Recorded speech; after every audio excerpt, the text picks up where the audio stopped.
So good afternoon and welcome to all of you who are tuning in for our Vocation Café. It's great to see you all here. And today we will have two special guests all the way from the West. So we are tuning from the East to the West across the country. The whole idea of Vocation Café is having a conversation, having a casual conversation about vocation. And if you tuned in before to the Vocation Cafe, you know that I chatted with our oblate brothers and priests, with a married couple, and people walking different ways of life because vocation is our answer to God's call wherever we find ourselves. So I'm very happy today to welcome Father Mark and Father Susai, who are tuning from Sacred Heart Parish in Edmonton. Maybe just introduce yourself so we'll know what our viewers who we're talking with. Mark? Hello, everyone. My name is Mark Blom. I'm an oblate missionary. I was ordained priest about 18 years ago, and I grew up in Saskatoon. And as a young man, in my mid-20s, I started discerning the vocation. Basically, my career plans were falling apart, and the kind of disappointments in that led me to prayer. And eventually that led to other people saying, Mark, you go to church every day, you pray a lot. Why don't you be a priest? So that's kind of how suggestion. my vocation unfolded. And so. And you are now in Sacred Heart. Well, when did you went there? I came to this parish in downtown Edmonton about a year and a half ago. And I have been associated with this parish, I guess, since I was an oblate scholastic in 1994. So I've been visiting here and sometimes doing replacement ministry over the years. And I was Vocation Director for 6 years and residing in Saskatoon and working part-time at a Catholic college. But, I wasn't really... there was a lot more time in my schedule, and I asked if I could come and reside here at Sacred Heart and do vocation work, and then also help out with the large amount of ministry here, especially funerals and ministering to the homeless. And so that's how I came to be here. I've done about 4 big assignments in my oblate life. Vocation minister for about 6 years, youth ministry for 5 years, Indigenous ministry for 6 years, and I guess those are my main assignments so far. Thank you. And Father Susai, you've been there for a while now. Tell us about yourself a little bit. So I am Susai Jesu, an oblate from India. My vocation goes back to when I was very, very young. In my village, we used to go to church at 4:30 early morning and evening 7 p.m. And compulsorily we all were going. And I always drawn to be a priest, to become a priest, to help the poor. I can still remember my young age. I can't wait to finish my grade 10 that I joined the seminary. So when I was very, very young, I would say, maybe at the age of 7, 8, 9, 10, you might be thinking it's too early to think of, but that's what we saw whenever the priest came for Mass. We never had it every Sunday. It used to be once a month. So we would wait. We were always waiting with the eager to receive the priest and at the prayer service, the Mass, and then so many things. So I think external, those things were attracted me. And I always saw, I want to be a priest. So as soon as I finished my grade 10, I wrote to 3 congregations because they came to us when we were in the schools. And none of them came as early as the Oblates came. So Oblates came first. I didn't write to the Oblates. I had no idea who the Oblates were, or no idea, nothing. Well, thank God we did. And my sister, who is a religious nun, entered Daughters of Mary Immaculate, founded by the Oblate. Wow. And so it's Daughters of Mary Immaculate. She told the the founder that my brother is interested in becoming a priest. And so he was the vocation director for the Oblates while founding another congregation with religious nuns, sisters. So he sent his assistant directly to my village. So it was just by one day I was able to join the Oblates. The following day, when I left for the Oblates, the following day came the Jesuits to pick me up. And then after the following week came the Salesians. And then the Palatines. So all those three congregations came, but Everybody. they all came to pick me up, but I already left my home for the Oblates. That's kind of my vocation story. And then, 88 I joined and we had to speak English. That was the toughmost English speaking. So from then I went on to PUC pre-university course, 2 years, which you can call grade 1, grade 11 and grade 12. And then I did my college studies, and then I did my regency, and then regency, the novitiate. I went to Sri Lanka to do my novitiate. So I took my vows in 1996. So this is my 25th year of Happy religious anniversary. vows. Yeah, anniversary. And I already turned 50, golden in my age. 21 years as a priest. I was ordained in 2000 in India. I was sent as a missionary to North India because I did my theological studies in North India, and so I spoke Hindi very well. I wrote my exams in Hindi, so I was well fluent in Indian language called Hindi. I speak still good and read and write. And so then I was always willing to go to any country in the world. That was my 3 options that I wrote before I became a priest. Any country in the world after 5 years. So after 5 years, Superior General then, Marcelo Zago, wrote to me, wrote to the delegation superior, would you please release Susai from India those days? And they said, no, he's North India and we want him. So I was kind of upset and I told them, it's okay, 2 more years, I will stay. But after 2 years, I like to go anywhere.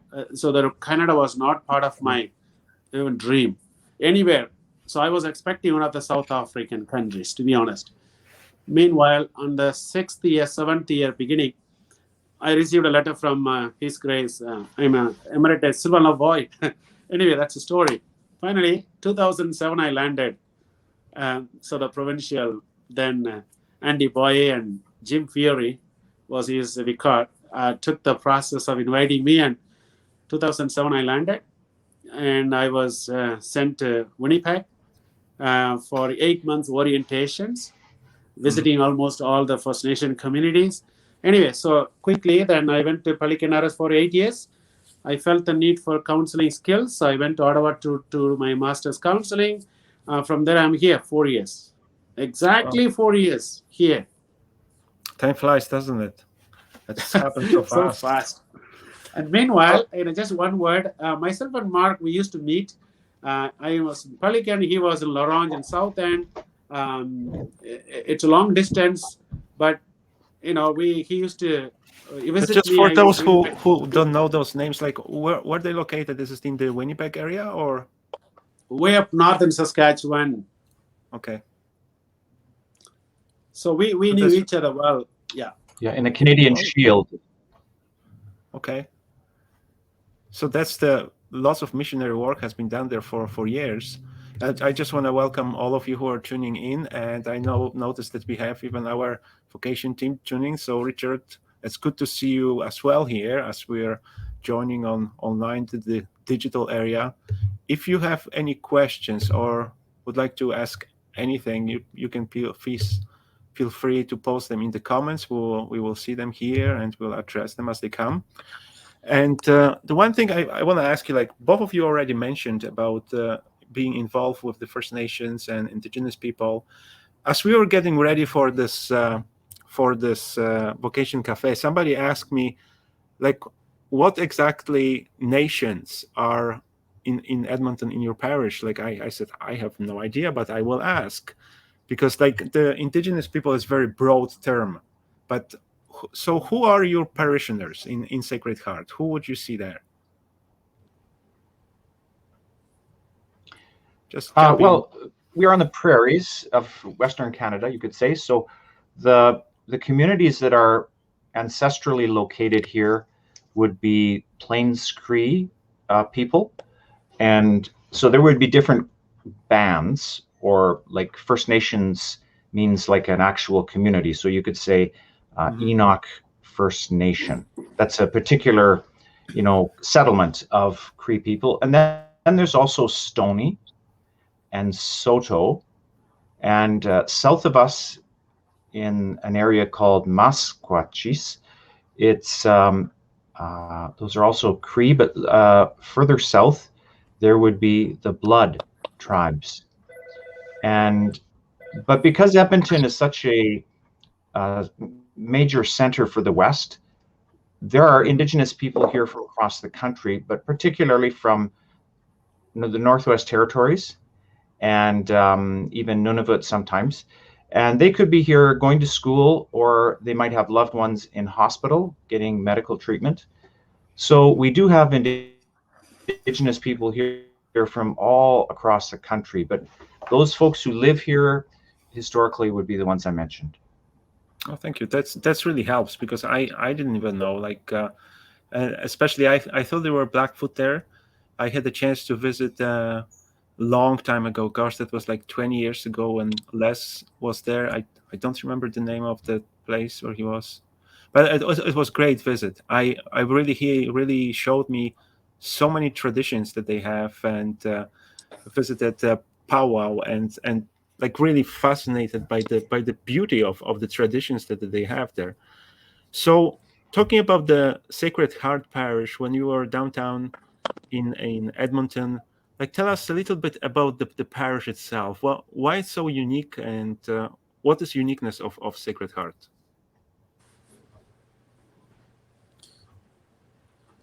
So historically, this place is known as a Macaulay area, and this is the original downtown.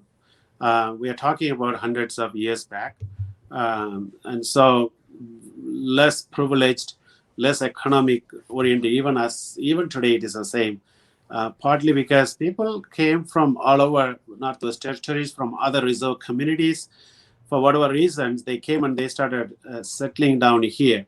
So this Macaulay area is known as also less fortunate ones, but although mostly homeless because of the downtown, because of the facilities that is available, like a Hope Mission, we have Mustard Seed, we have Bissell Center, we have Sacred Heart Church, and other facilities for the less fortunate ones who happen to come for various reasons and then not able to go back. And so these homeless and less fortunate ones, not only First Nations, but also from other community members. Now, in the 100 years back, lots of immigrants came from Italy, came from Philippines, came from Vietnam, came from so many other continents. And so this Sacred Heart Church parish wasn't an Indigenous parish at that point. This was a majestic building. And so this parish hosted immigrants for Eucharistic celebrations, gatherings. And eventually, Italians moved and bought a place, and they settled others close by. So this Sacred Heart Church, while it served inner city, across Sacred Heart is the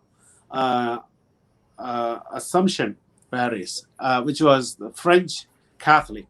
And so, but the uniqueness of this place is it's hosted for various immigrants for the spiritual, for also material, like, centers, so many things that this was very central.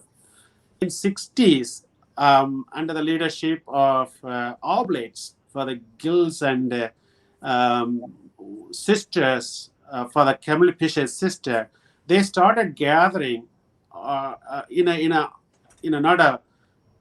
location called Sacred Heart Learning Center to gather the Indigenous people and start with a prayer, singing and gathering and breaking the word of God.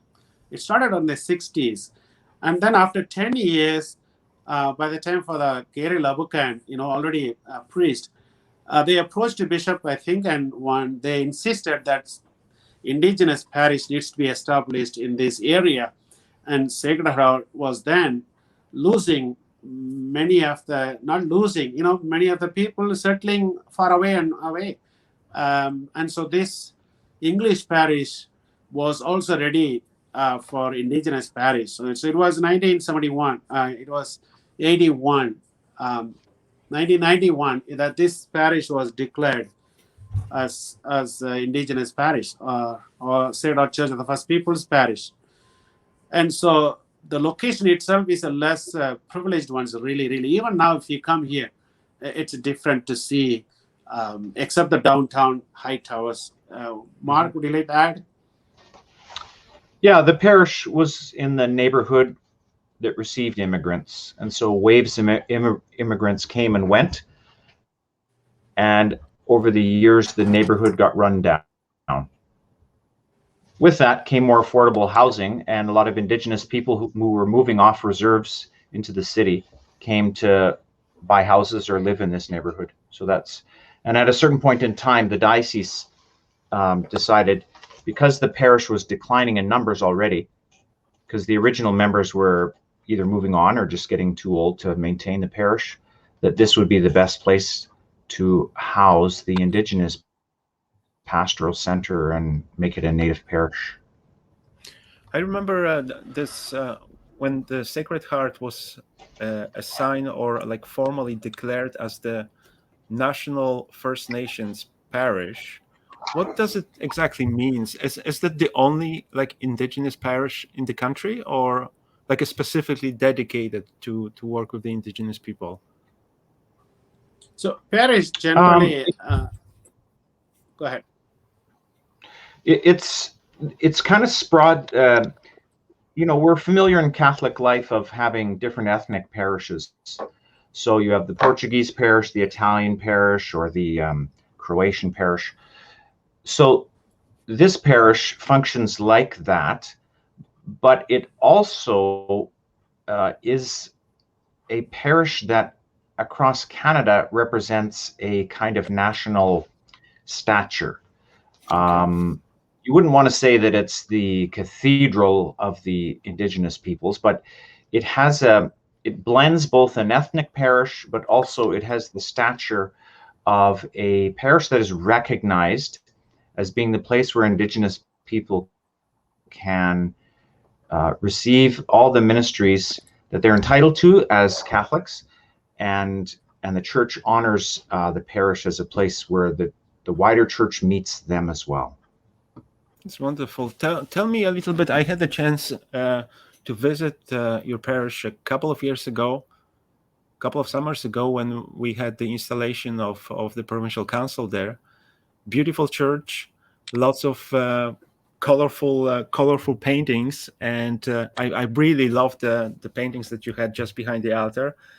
And Susai, you mentioned it was majestic church, and we used to have those pictures behind because there's something significant happened last year, I believe, so when the fire happened in the church. Can you tell us a little bit what's happened and where the parish, the building itself, is right now, or what's happening? Mark is in charge of the building. Okay. So on August 30th last year, we're almost 1 year anniversary. We had an accidental fire, and it occurred when some ashes from the service were put in completely by accident. People were trying to, do things to prevent any dangers, but some ashes were put into a tin that had some flammable items in the bottom. So the fire seriously damaged one corner of the church, and it went up into an attic room and heavily damaged the roof. And the firefighting also caused a lot of damage. The water from all the hoses went and got in between the two floors and the ceiling, and all the ceiling in the basement collapsed. So the insurance people made a decision that it would be best to remove all the walls, all the surfaces and coverings. And one of the main reasons was water damage and humidity makes for mold.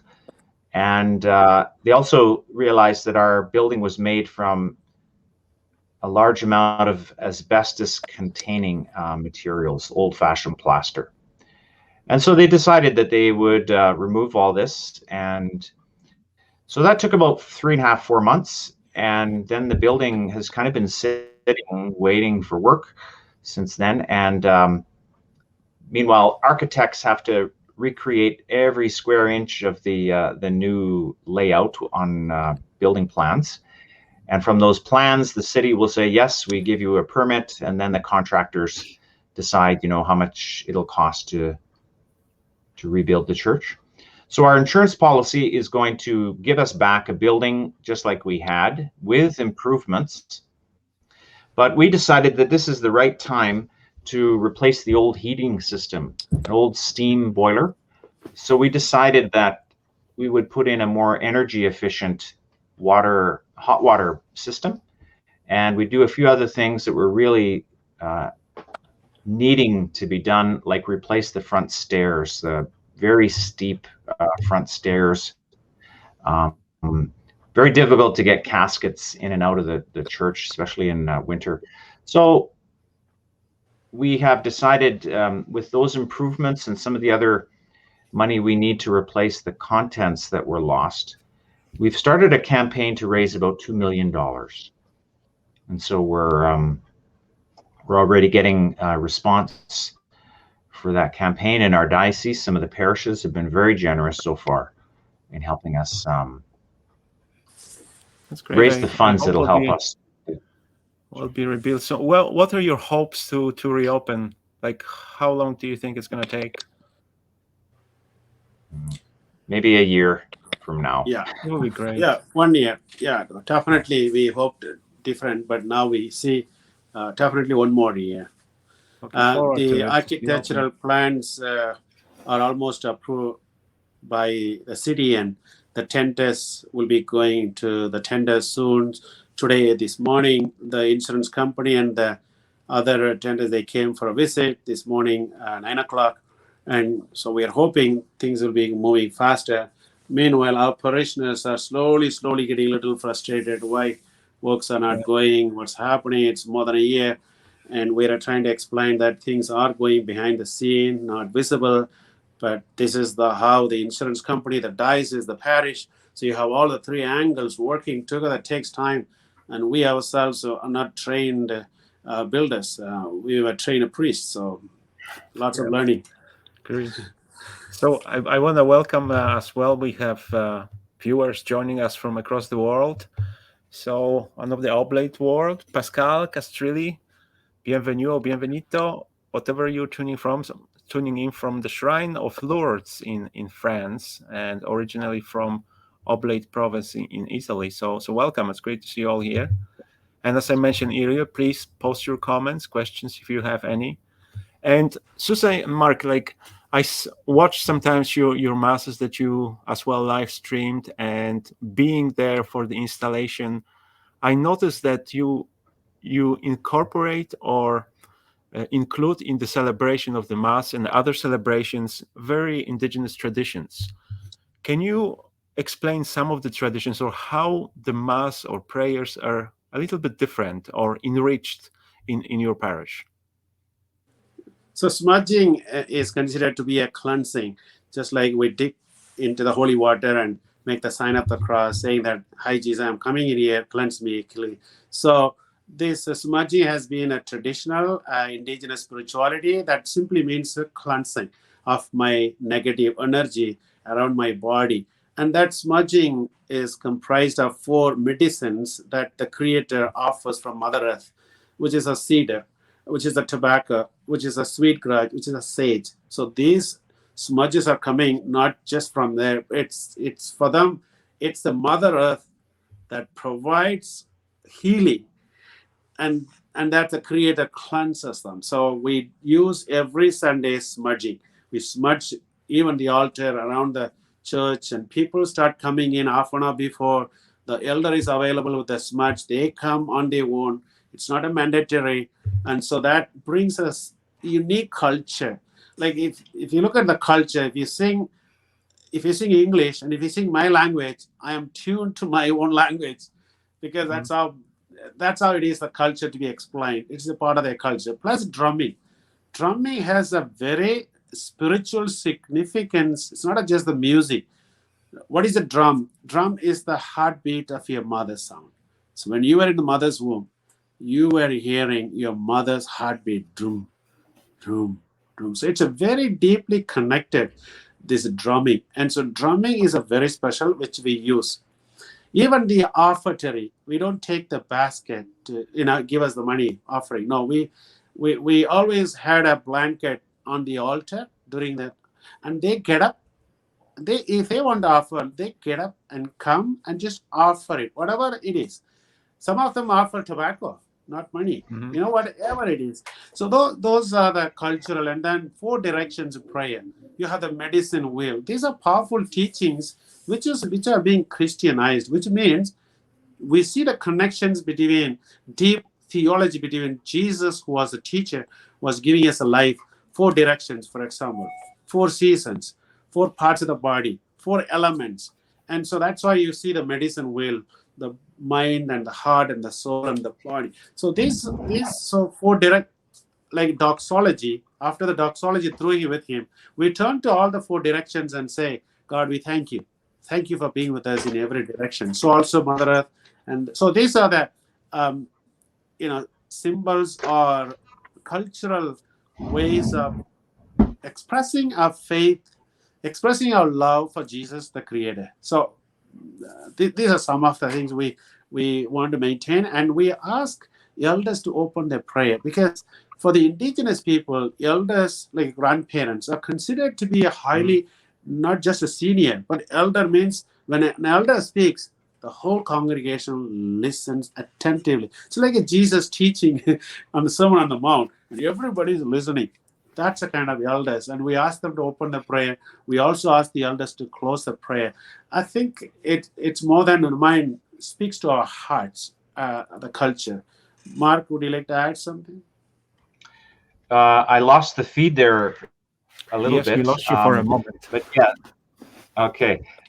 So in terms of the 4 is every world culture, philosophy, religion uses 4 as a way of mapping out the one and the many.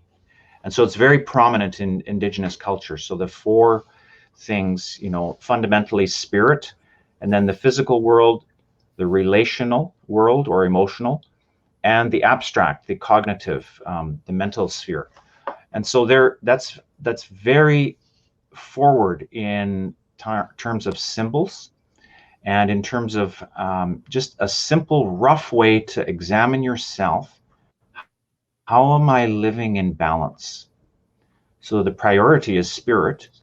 And then when you bring in the gospel and Christian faith, we have a great teaching and tradition on spirit, and that helps us to understand also how do I, as body of Christ, live my life? How do I live my life in relation to others and to creation? And how do I relate to myself and to the world and others? So you have it's just a wonderful way of raising a person's awareness of the relatedness of all things.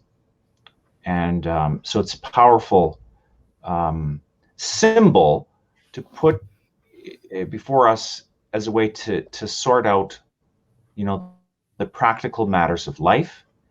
And in our context, that is primarily around matters of faith and Christian community. Smudging is a purificatory kind of ritual. And for the indigenous peoples, many of the plants that are very important in their spirituality and in culture, they regard them as medicines. And they're very sensitive about some of these plants and how you harvest them and how you care for them and how you treat with them. So sometimes they can be a little sensitive and perhaps not happy when they notice these things are being sold in the store. And I used to think to myself, well, we sell wine in the stores, and then we use wine in church. So doesn't it, doesn't that make it okay? And then I learned that for them, they regard these plants as holy in their original form. So they don't become holy when someone prays over them. They're holy, or they have a important role for spirituality as they grow to the earth. It's very interesting. And Mark, so, I think you posted a while ago. It was almost like either the pilgrimage or gathering the grass for smudging. oh yeah, What's so unique? yeah, that's What's right, so unique about it? Like, is that like a particular type of grass, or? It blends in like sweetgrass.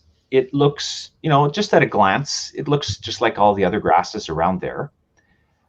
And once you're shown the subtle differences between sweetgrass and all the grass around, you notice that it has, the roots are a little bit redder. And especially if you're wearing sunglasses, polarizing sunglasses, you can see just a subtle difference in the color of the blade. And so once you kind of, then once you find it and you recognize the differences, and you go right down to the roots and you pull it out, if you're in a good patch, you can get a fistful of this sweetgrass. But my personal, I guess, conversion when I was doing this one day was, I had to sit down in order to see well enough, because I'm nearsighted. And when I sat down, all this tall grass was way over my head, and I was in my own little green forest. And it's almost as if the grass slowed me down. The other thing is, when you're looking carefully, you're looking at one thing at a time. And so you're looking at this one, that one, and then you pull out this one or that one. And so this grass picking brings you to the present moment. It's really lots of life lessons, isn't it? Great relief in just settling right down into this luscious greenery, slowing down, sitting, and just focusing on one thing at a time. So that was my medicine. Go ahead, Susai. So every year, basically, Jarek, you're asking what is the significance? Every year, since 3 years, we began minimum 2 to 3, maximum 3 trips to faraway places where these sage and sweetgrass are available. And so we travel from here 3 hours drive. It's about close to 300 kilometers. We announce it through 2-3 weeks before by posting on Facebook. People come here, we say the prayer, we take a picture, we travel, we pack our lunches. And so this year we did 3 times. We go there and there will be an elder to teach us. You can't just take them as you see them. You have to offer tobacco to the Mother Earth because you're getting something from Mother Earth, but you also in gratitude offer something to the Mother Earth. So there is a huge teaching before we even go and pick up this. I think that's important. So next year we are going to 3 communities. These are reserved: Cold Lake, Saddle Lake, and Frog Lake. So these are far away communities. It's not available here, maybe, but we are not able to get our elders take them. So it's a spiritual and a kind of picnic, but it's a kind of spiritual where this time last week, about 6 children came. So I think we are encouraging more people to join us, and people are very, very happy and enthusiasm in joining us. It's kind of like a pilgrimage, really. Both of you mentioned, Mark and Susai, the medicine wheel, and I just want to point out to our viewers, you had as a part of decor in your church the main cross, and the medicine wheel was there, huge. And maybe, Susai, you can just point out to our viewers just behind you. You can see that on the screen as the medicine wheel. Just point it out so people will see what you're talking about. Okay, yeah, that's right. So this is one of my parishioners who made this for me, and because I just love the medicine wheel. So you can see these four color. Different indigenous groups place the colors different places. So what is important is the four, not where some use black, blue. The blue can come here, red can go here. So that is different indigenous groups. But the centrality of this medicine wheel teaching is the four, and Jesus is the center. As Mark was finding out, saying the teaching is the balancing. So the teaching is that if your mind is being overworked or disturbed, it's not that this alone is suffering. It disturbs the physical. It disturbs the soul. It disturbs the heart. So when one is disturbed, the other gets disturbed. So what we are saying, indigenous teaching, when this is disturbed, stay there. Work on it. Give us balance. So the medicine wheel is, there's inner energy. It's moving in a clockwise. So if one is disturbed, the energy is moving, disturbing the other. So what we are saying is Jesus is the only one who gave equal balance, equal importance to these four parts of the body, and thus he was always at peaceful, just joy and calm. So this is a very deep, that's why this is very important. It's not because indigenous, but also Catholic faith that Jesus, four gospels, four actions of Jesus. So everything is, it's a beautiful teaching. And I personally, this is my life daily. If I can balance my four parts of the body, for example, last night I didn't sleep well. I'm trying to get nap 20 minutes somehow in the afternoon. So that's how I try to balance. So, and walking and eating and, everything. So that's the medicine wheel. And this won't be placed in the new church we are planning, but it will be placed somewhere else. Even we are planning everything else that was there, that we will somehow bring to, in the stained glasses, some of the past things. At the center of our church, TP is going to be the main TP, which is, so many things are coming into our new church, which is being discussed with the indigenous elders and the Parish Council and Finance Committee. It's really looking forward to it. So welcome also Serena, who is on our vocation team, who's joining us. I think it's the church. I can't wait to see when the church is being rebuilt and will be finally reopened, because I'm sure that will look amazingly. And Mark is going to show us something too, I think, when he is back. But the one thing, Susai, I want to tell you how much I really enjoyed our celebration when we were doing the provincial council installation, and the parts how the indigenous culture was involved in that, with the music, the drumming, and even we received the stalls that were made especially for the occasion. So that was a great experience. Mark, you want to show us something, or you cannot find it? I couldn't find it. It's all the way downstairs. I live on the 3rd floor, so exercise. It was just a little model we made of the teepee that we want to put.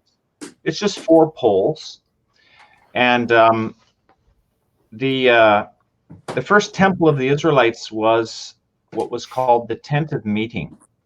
It was a long rectangular tent. It didn't have a roof, but when you set it up, what it was meant to do was to basically recreate the divine presence, or a place for the divine presence that was on Mount Sinai when 10 commandments were received.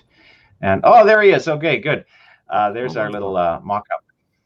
And so as Israel traveled on pilgrimage to the Holy Land, they would set up this tent. And at the tent, you could make animal sacrifices, which the smoke goes up to God, and then the people eat the sacrifice. And so you're eating a communion sacrifice between heaven and earth.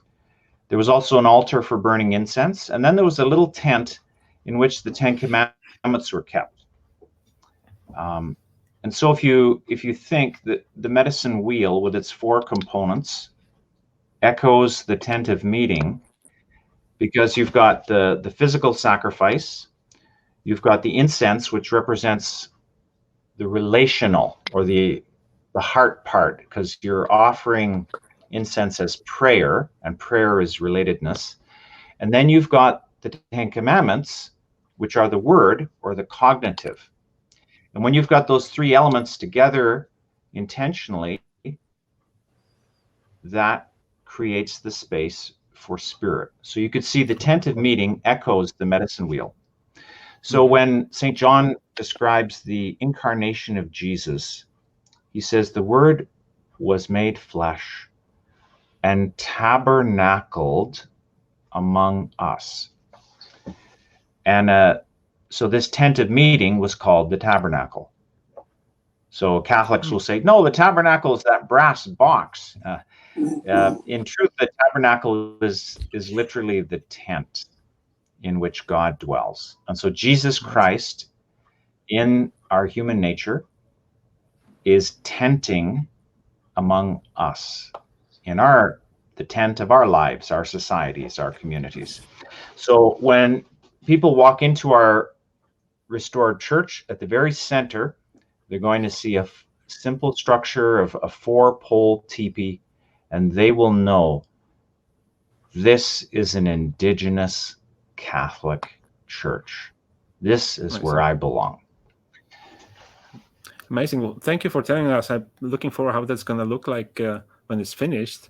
Mark, somebody says hello to you. I assume you know Michael McLean, who... Michael McLean, hello. Sorry I didn't respond to your email. Thanks for telling me about our dear friend there. Her name escapes me right now, but I know exactly who she is. She was the greatest vocation director for the Saskatoon diocese there. Mary, or the Irish lady. Anyways, hello, Michael. So there's one more thing that I think we have to talk about. And as you notice, this here is answer to your question, Mark, by the way. Yeah. It's Anne. Susai, you're wearing the T-shirt "Every Child Matters" because, as we know, recently in the recent months, kind of brought forward our awareness and of the history in Canada with the residential schools. And you are walking on the ground with Indigenous people in Edmonton. Tell us, how do you accompany people in the experience of the pain, and especially with the reopened wounds that we are experiencing these days? Is there any particular things that you are doing to help people, to accompany, to find that way towards healing, reconciliation, the truth? Well, when the news first came out, feelings were stirred up everywhere, nationally and locally. One of the things we did at the very beginning was we consulted the spiritual elders of the parish. What kind of, we have to make some response. What should be done? And that is something that we have learned. As church in the past, we may have just rushed out and done something, and not consulted the people that this affects most closely. The elders said that they should have a pipe ceremony, a profound prayer ritual on our site, and so that took place. And at this afterwards, we also they said that it would be okay to have a kind of a prayer vigil in front of the church, with lots of orange and signs of solidarity and signs of childhood. So little shoes, teddy bears, and other mementos. So quite a few people came out, and the media covered it a little bit. And it was a time of prayer. And I think what we've noticed is it's really easy, or it's not easy, when people come forward and they're angry and they're hurt, when they hear again, and sometimes the way they're told, it sounds like the church almost was trying to be malicious. Their anger at the church can be very fierce. When we just receive that anger without rationalizing or without trying to make an excuse for it, then people feel relieved. The other thing we have to also soak up is people's hurt. And then there will also be people who are very conflicted because they love the church. They've received new life in Christ. And they feel that this news is a way that the world or the media wants to persecute the church. And so they feel conflicted. And so one of the things when we say that these schools never ever should have existed, these schools never should have existed, and the churches never ever should have been involved in these type of schools where through government legislation, what God joined together in the integrity of human families was made illegal by Canadian law. When we as a church say the truth, that these things never should have been, that we realize that the leaders of church and government ages ago simply tried to manage what they thought was a big problem in a very mechanical and brutal way. When we say that, people are relieved. But when we try to figure skate and kind of make fancy talk, and those were different times, and let's just move forward, let's just think about reconciliation, people don't feel honored. I think this is a big part. We are talking about healing, truth, and reconciliation. I think I've heard it a number of times that many people who experience pain, who experience suffering, they want to be heard. And I think quite often I've heard that our job is truly to listen to their story and listen with empathy, like trying to understand where they're coming from. And Mark, as you said, it's so easy to react to anger, but don't react, just listen to the story. I think that's the primary approach that we can do, and learn what's the history. Be aware of the history. It's truth and reconciliation, and I think both of them are connected, and that's where the healing would come from. Do you plan any other ceremonies, or just simply meet with the people individually? Where are you right now in the journey, or doing a pastoral counseling, or what's happening these days? Me personally, if you had asked me in May, June, July, it would have been different. As Mark said, it was a stages of just listening and not reacting. And until now, I have only one phone call that I have been accompanying. Even yesterday, I spent half an hour listening. And there were only 3 phone calls that were really, really disturbed. There could be many, but as far as I know, and there were 4 other calls that they were, things are going better. I think what was important was that we acknowledged and we listened, and we demonstrated some visible signs of solidarity. I think that was the key. So Mark quickly, even before I thought, jumped into printing these T-shirts. So he printed 3 times, ordered 3 times. People started asking. So I think those were very, very key. But today, I'm happy this has happened, because the amount of positive is coming out from this. It's I'm seeing it really blessing, to be honest. the amount of relationship it's coming between indigenous and non-indigenous. I think this, we heard about so many times about residential schools, which is again mine. But this, even true or false, you don't have to worry about 215 children or even 3 children. The word children matters a lot to everyone's heart. And therefore it brought not only Canada, but the whole world brought back to, oh my God, this happened to child. So I think, and then that opened the door for, okay, what can we do now? That was really terrible. I think that's what is happening right now. People are phoning and asking, okay, what else can we do, Father? What do you think we need to do more? How can we repair this?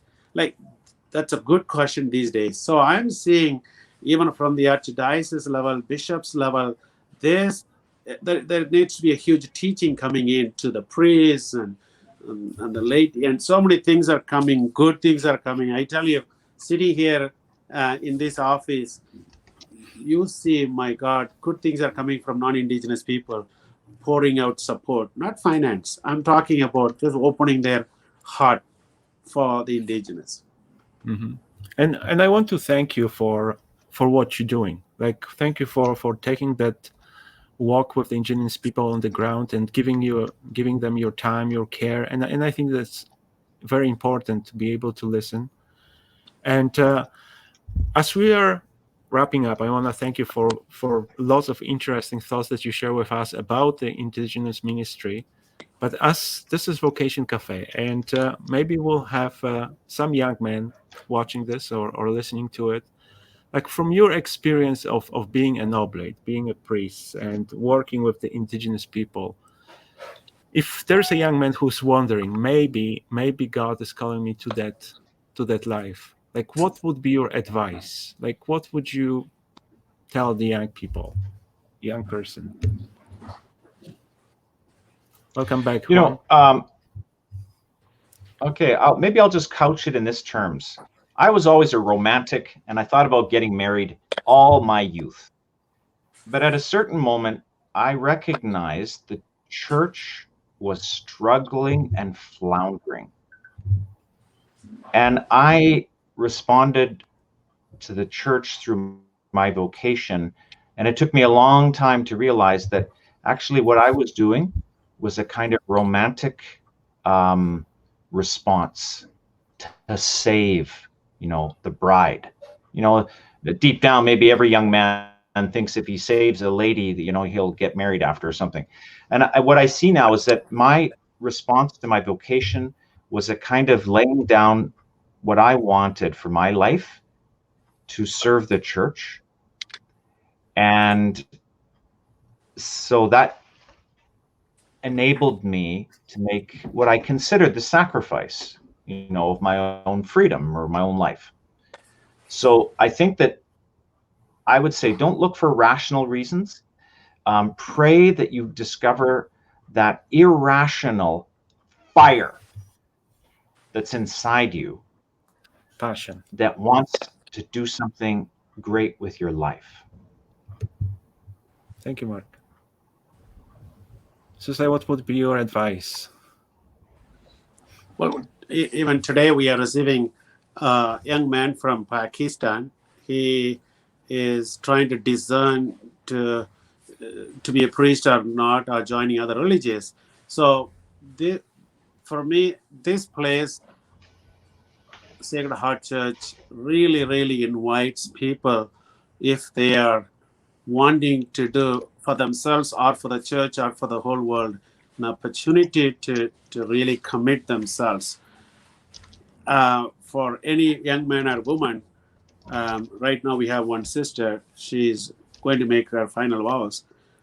This makes this place, especially inner city ministry, provides an opportunity or enhancement in their discernment to whatever they want to, either religious or diocese priest or whatever it is. Even in their commitment as a lay people, I think this place provides a big thing. And today's world, they need to really pray over what exactly God is calling them to, their inner gift God has given to them. And so that would be my message for them to seek. And if anybody wants to come and stay here with us, we would always welcome. And we are getting a come and see program. That's right. Well, thank you very much, Mark and Susai, for sharing your vocation story and sharing with us the experience of ministry with Indigenous people. I want to share with our viewers and with you, there's a new initiative of our vocation team that we started, the Facebook group. It's a private group, and it's a safe place and confidential for young men who are discerning vocation. It's not a sign-up place that you have to sign up for to be an oblate. It's just for conversation and discernment. So if you are the young man or you know someone, you're more than welcome to join the group. And please stay tuned for the next Vocation Cafe, which will be coming soon. So once again, thank you, Mark and Susai, for being with us today. And thank you to all of you who watched us, who asked the questions, who participate in this conversation, and those who will be watching in the future, as this video will be available after we finish here and will be available on YouTube as well. So thank you very much, and I wish you a great evening, and let's continue our prayers and encouragement for vocations, and specifically to our oblate vocations, to the religious life and to the priesthood. So God bless you all. Thank you.